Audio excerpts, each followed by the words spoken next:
ओम परमात्मने नमः। पूर्व श्लोक में जिसको संक्षेप से सुनने के लिए कहा गया है उसका विस्तार से वर्णन कहाँ हुआ है, इसको आगे के श्लोक में कहते हैं कि बहुधा गीतम छंदोर्विविधैः पृथक् ब्रह्मसूत्र पदैश्चैव हेतुं विद्धि ऋविनिश्चितैः।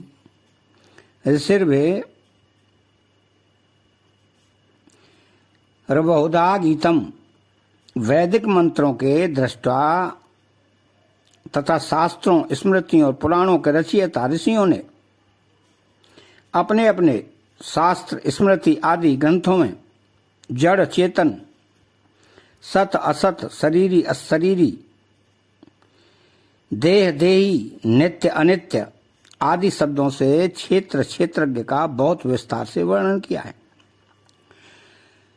तो छंदो वे ऋविविधैः पृथक्, यहाँ विविधैः विशेषण सहित छंदो भे पद ऋक, ऋजु, साम और अथर्व, इन चारों वेदों की संहिता और ब्राह्मण भागों के मंत्रों का वाचक है।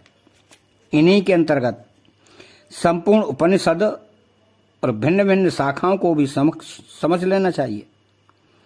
इनमें क्षेत्र क्षेत्रज्ञ का अलग अलग वर्णन किया गया है। तो ब्रह्म सूत्र पदैश्चैव हेत मद्वेद ऋव निश्चितैः, अनेक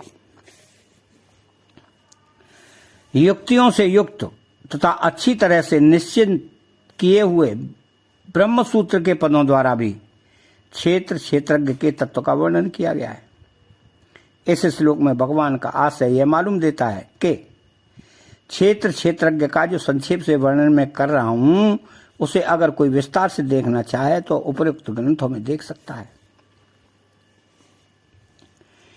तो तीसरे श्लोक में क्षेत्र क्षेत्रज्ञ के विषय में जिन 6 बातों को संक्षेप से सुनने की आज्ञा दी थी, उनमें से क्षेत्र की 2 बातों का अर्थात उसके स्वरूप और विकारों का वर्णन आगे के 2 श्लोकों में करते हैं।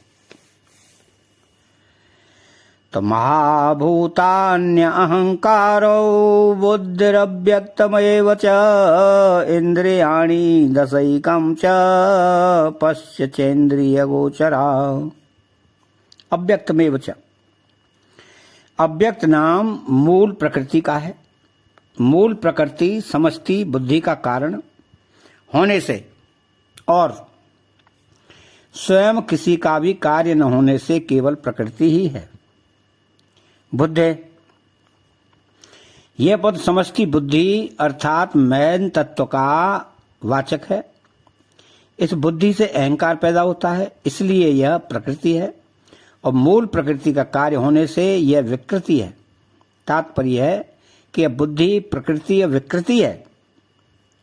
तो अहंकार, यह पद समष्टि अहंकार का वाचक है। इसको अहम भाव भी कहते हैं। तो पंच महाभूत का कारण होने से यह अहंकार प्रकृति है और बुद्धि का कार्य होने से यह विकृति है।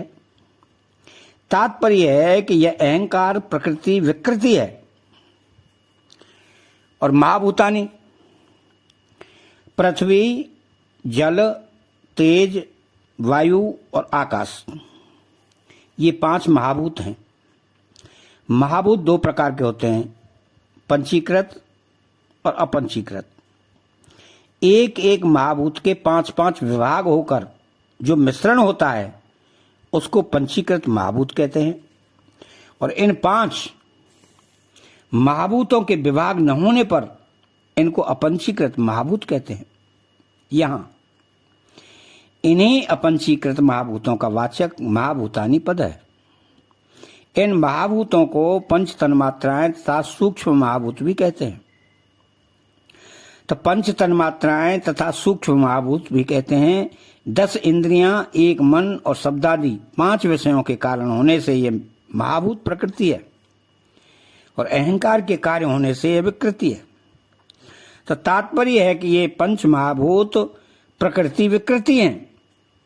तो इंद्रियाणि 10, श्रोत, श्रोत्र, त्वचा, नेत्र, रसना और घ्राण, ये 5 ज्ञानेंद्रियां हैं। तथा वाक, पाणी, पाद, उपस्थ और पायु, ये 5 कर्मेंद्रियां हैं। ये 10 इंद्रियां अपंचीकृत महाभूतों से पैदा होने से और स्वयं किसी का भी कारण न होने से केवल विकृति ही है।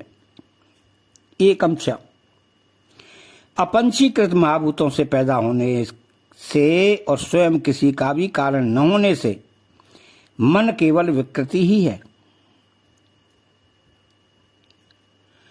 तो पंच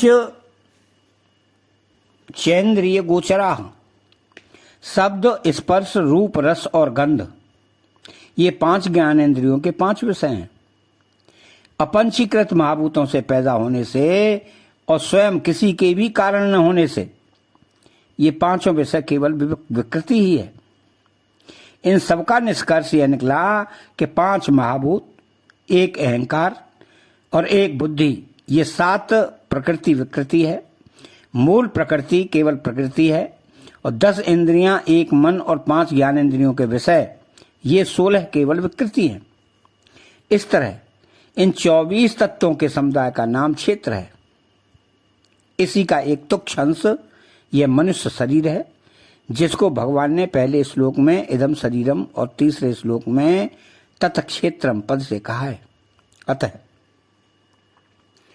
चैनल को सब्सक्राइब करें, बेल आइकन घंटी को दबाएं और कमेंट बॉक्स में जय श्री कृष्णा लिखें। बोलो जय श्री कृष्णा।